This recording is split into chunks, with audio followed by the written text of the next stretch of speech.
Lulutuin ko sa paksiw na bangus. Paksiw na.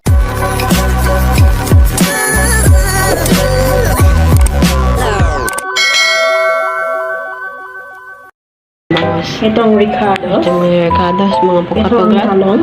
At Yung okra, lalagyan namin. Masarap. At syempre, ito ang peas.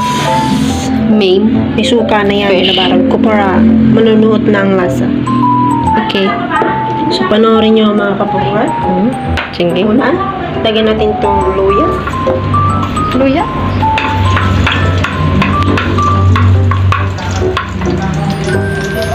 Ito, pinagprituan to ng bangus din. Ayun, pakita mo. Ito na, pinapakita ko naman. Ito, nagprito ko ng bangus una. Okay. Pritong bangus sa paksiw. Tapos, Garlic. garlic.